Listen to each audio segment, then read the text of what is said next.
Assalamualaikum warahmatullahi wabarakatuh. Kami dari kelompok 5 akan mempresentasikan hasil diskusi kami, yaitu tentang sintaks dalam pembelajaran. Nah, apa sih itu sintaks? Sintaks itu merupakan fase atau tahap kegiatan dalam suatu pembelajaran. Akibat sintaks pembelajaran ini akan mengindasi dengan jelas aktivitas guru dan siswa yang mereka lakukan di dalam kelas. Nah, yang kedua itu ada sintaks indikator pencapaian kompetensi. Apa sih itu indikator? Indikator adalah penanda pencapaian kompetensi dasar atau KD yang ditandai oleh perubahan perilaku yang dapat diukur yang mencakup sikap, pengetahuan, dan keterampilan. Nah, fungsi dari indikator ini sendiri yaitu sebagai pedoman dalam mengembangkan materi pembelajaran. Yang kedua, sebagai pedoman dalam mendesain kegiatan pembelajaran. Yang ketiga, sebagai pedoman dalam mengembangkan bahan ajar. Setelah itu ada manfaat indikator penilaian. Yang pertama itu guru dalam mengembangkan kisi-kisi penilaian yang dilakukan melalui tes, mau itu tes tertulis ataupun non-tes. Maksudnya itu tes tertulis itu seperti ulangan harian, UTS atau UAS. Kalau non-tes itu seperti kita praktek sholat jenazah atau praktek nyanyi, itu yang dimaksud dengan non-tes. Nah, yang kedua itu ada mekanisme pengembangan indikator. Nah, itu sebagai untuk menganalisis tingkat kompetensi dasar dan menganalisis karakteristik mata pelajaran peserta didik dan sekolah. Nah, yang kedua itu ada sintaks materi ajar. Nah, sintaks materi ajar ini adalah bahan yang diperlukan untuk pembentukan pengetahuan, keterampilan, dan sikap yang harus dikuasai siswa dalam rangka memenuhi standar kompetensi yang telah ditetapkan. Nah, jenis-jenis materi pembelajaran itu yang pertama ada materi fakta, yang kedua ada materi konsep, yang ketiga ada materi prinsip, yang keempat ada materi prosedur, dan yang kelima ada materi sikap atau nilai. Nah, materi fakta sendiri itu berupa kenyataan dan kebenaran seperti peristiwa, sejarah, nama orang, dan sebagainya. Contohnya itu seperti sejarah Indonesia tanggal 17 Agustus 1945 itu adalah hari kemerdekaan Indonesia. Yang kedua itu ada materi konsep. Materi konsep itu berwujud pengertian yang baru bisa ditimbulkan sebagai hasil dari pemikiran. Setelah itu ada materi prinsip, seperti hal-hal utama pokok dan memiliki posisi terpenting. Nah, yang keempat itu ada materi prosedur, seperti langkah-langkah secara sistematis atau berurutan dalam mengerjakan suatu aktivitas. Yang kelima ada materi sikap atau nilai, itu merupakan hasil belajar afektif, misalnya nilai kejujuran, kasih sayang, tolong menolong, dan minat belajar dan bekerja. Jenis-jenis metode pembelajaran. Teori pembelajaran. Yang pertama, teori pembelajaran behavioristik. Sintaksnya yaitu menentukan tujuan, menganalisis lingkungan kelas, menentukan materi pembelajaran, membagi materi, menyajikan materi pembelajaran, memberikan stimulus, mengamati dan mengkaji respon para siswa, memberikan penguatan atau hukuman, memberikan stimulus baru, mengkaji respon, memberikan penguatan lanjutan, dan melakukan evaluasi pembelajaran. Yang kedua, teori belajar kognitif. Teori ini menekankan kepada proses belajar daripada hasil belajar. Menurut teori ini, ilmu pengetahuan dibangun di dalam diri seorang melalui proses interaksi yang berkesinambungan dengan lingkungannya. Sintaks dari teori pembelajaran kognitivisme yaitu pemilihan gambar, pengorganisasian kata, pengorganisasian gambar, menghubungkan dengan pengetahuan yang ada.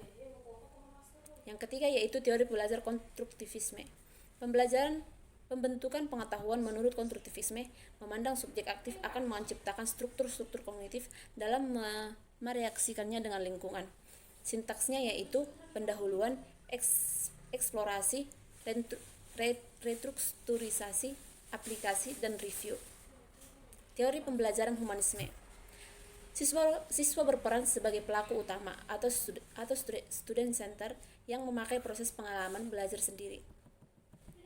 Sintaksnya yaitu menentukan tujuan pembelajaran, menentukan tinjauan pembelajaran, mengidentifikasi kemampuan awal siswa, mengidentifikasi topik pembelajaran, merancang fasilitas belajar, membimbing siswa dalam mengaplikasikan konsep-konsep baru ke dunia nyata, membimbing siswa memahami hakikat dan makna dari pengalaman belajar, dan selanjutnya yaitu mengevaluasi.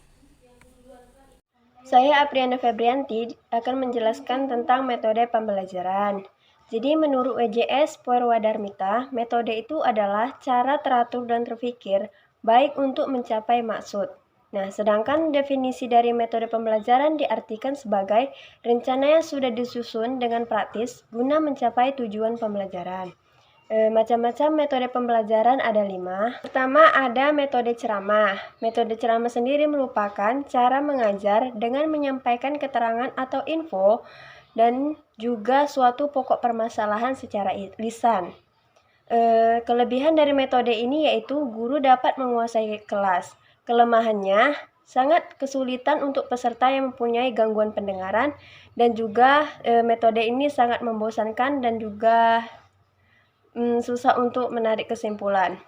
Yang kedua yaitu ada metode tanya jawab.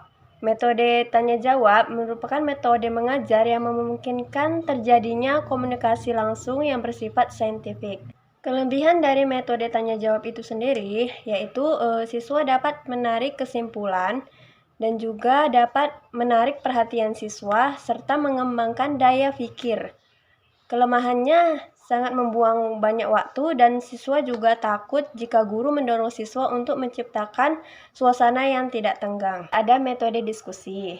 Jadi metode diskusi itu merupakan metode tukar-menukar informasi dengan mendapatkan unsur-unsur pengalaman.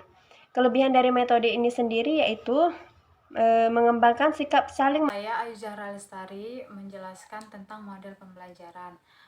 Model pembelajaran adalah kerangka konseptual yang digunakan sebagai pedoman dalam melakukan pembelajaran yang disusun secara sistematis untuk mencapai tujuan belajar yang menyangkut sintaks, sistem sosial, dan sistem pendukung. Model pembelajaran ada terbagi menjadi 4. Yang pertama, model pembelajaran tematik, yaitu model pembelajaran yang salah satu jenis model pembelajaran terpadu. Pembelajaran terpadu yang menghubungkan berbagai gagasan, sikap, keterampilan, dan nilai baik antar mata pelajaran maupun dalam satu pelajaran. Pembelajaran tematik lebih menekankan pada penerapan konsep belajar sambil melakukan sesuatu. Maka karena itu guru perlu merancang pengalaman belajar yang akan mempengaruhi bermaknaan peserta didik. Yang kedua, prinsip dasar pembelajaran tematik. Pembelajaran tematik memiliki prinsip-prinsip, yaitu yang pertama prinsip penggalian tema, yang artinya tema yang saling tampung tindih dan ada keterkaitan menjadi utama dalam pembelajaran.